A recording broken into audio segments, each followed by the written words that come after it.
Alors, les exemples d'équations aux dimensions. Donc, je vous demandais de déterminer la dimension d'une énergie.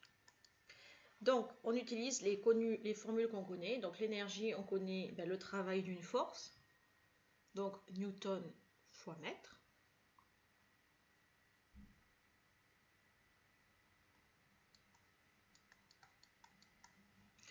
C'est l'énergie d'une force. Donc, fois une distance.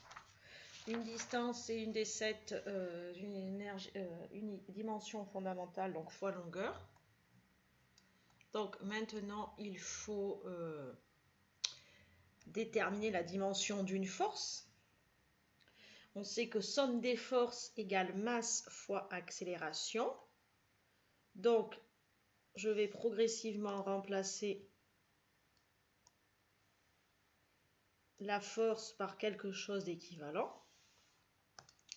Masse, c'est une des fondamentales. Donc, somme des forces extérieures égale masse fois accélération. Donc, accélération, c'est des mètres, donc longueur, seconde moins 2, donc temps moins 2, donc ça y est, j'ai réussi à fois des longueurs. Donc j'ai réussi à tout exprimer, donc j'ai la dimension d'une énergie, ça a la dimension d'une masse, longueur au carré, temps moins 2. Ensuite, vous auriez pu faire directement E, c'était la plus simple, mais j'essaie de ne pas vous faire passer par la plus simple, c'est 1/2, c'est la dimension de 1/2 de mv carré. Or, ça veut dire que c'est la dimension de 1/2. Le produit de la dimension est égal au produit des dimensions, fois la dimension de la masse, donc c'est une dimension fondamentale. La dimension de 1/2, c'est autrement dit, c'est 1. On avait dit un nombre, c'est 1. Alors là, je vais faire ce que je voulais vous faire. 1/2 fois la dimension de m fois la dimension de v au carré. La dimension de 1/2, c'est 1. M, c'est une fondamentale. Et une vitesse, c'est mètre. Donc longueur par temps au carré. Donc on retrouve exactement la même chose que précédemment. Masse, longueur au carré, temps moins 2. On aurait aussi pu passer par l'énergie potentielle, MGH.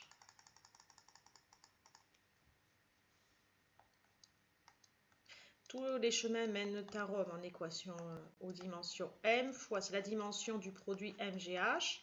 Donc ça veut dire que c'est la dimension de la masse fois la dimension de l'intensité de la pesanteur fois la dimension d'une hauteur. Donc L, on la connaît, c'est une fondamentale, c'est M. H, on le connaît, c'est une fondamentale, c'est une longueur. Et G, maintenant qu'on a fait le chapitre sur les particules, eh bien on sait que l'intensité de pesanteur, c'est en newton par kilo, mais c'est aussi en mètres seconde moins 2. C'est aussi l'accélération de la pesanteur, donc on retrouve à nouveau la même chose.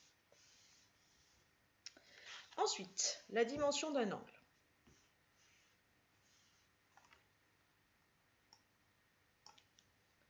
On sait que quand on est en radian, vous l'avez vu sûrement l'an dernier en premier enseignement scientifique avec la détermination du méridien terrestre, on sait que la longueur d'un angle, c'est alpha fois le rayon. Donc ça veut dire que alpha, c'est la longueur sur le rayon.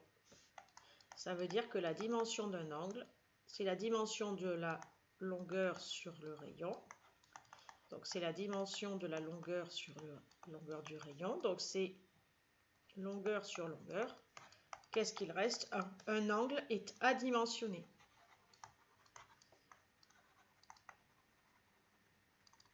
C'est ce que nous avions dit, par exemple pour les décibels également. En fait, quand on fait une équation aux dimensions, angle, décibels, tout ça, ça compte pour 1. Ensuite, la dimension d'une pression. Alors, on sait que la dimension de la pression,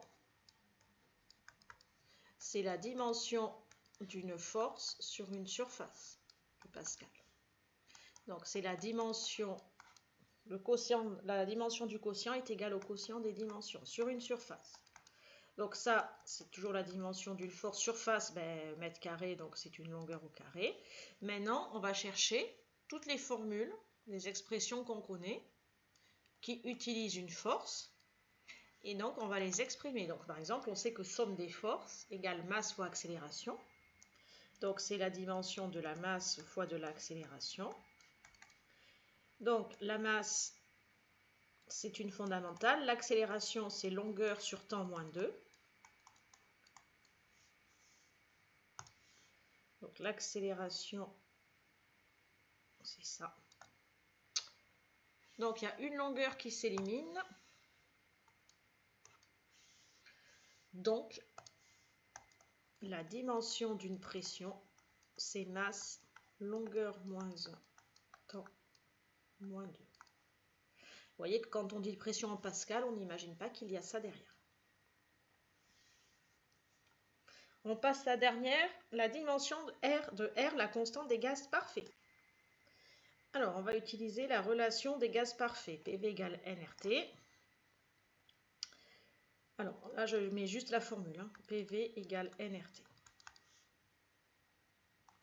Donc, ça veut dire que la dimension de R, c'est la dimension de PV sur nRT.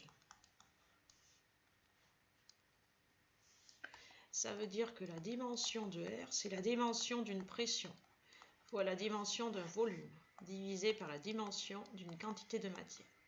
J'écris n'importe quoi, évidemment. Il n'est plus là. Vous me l'effacez, ce n'est R là. Je ne vais pas y arriver. Ah, voilà.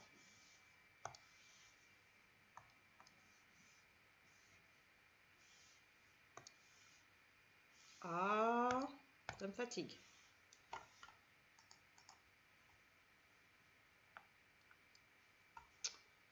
Donc, c'est la dimension d'une pression fois la dimension d'un volume divisé par la dimension d'une quantité de matière divisé par la dimension d'une température. La pression, on peut refaire force sur surface, mais justement, je vous l'avais donné plus haut. Donc la pression, si vous ne vous rappelez pas, il faut refaire tout ce travail. C'est masse, longueur moins 1, temps moins 2. Donc masse, longueur moins 1, temps moins 2. Un volume, l'unité légale, c'est mètre cube. Donc c'est une longueur au cube. Quantité de matière, ça fait partie des 7 fondamentales. Quand vous prenez le tableau, c'est grand N. Et température, ça fait partie des 7 fondamentales. C'est un θ majuscule, que je ne sais pas très bien faire. Alors, est-ce qu'il y a des choses qui s'arrangent? Il y a juste une petite chose qui s'arrange, c'est qu'ici, il reste une longueur au carré. Donc, la dimension de la constante d'état des gaz parfaits, c'est une masse, longueur au carré, quantité de matière moins 1, température moins 1, longueur, durée moins 2. Ouais, c'est pour ça que j'aime pas trop ces dimensions, même si on doit les faire, vous voyez, souvent on confond avec T, là on confond avec mètre, etc. Pour vérifier, et si vous voulez vous entraîner, tout bêtement, par exemple ici vous tapez sur un moteur de recherche, dimension pression.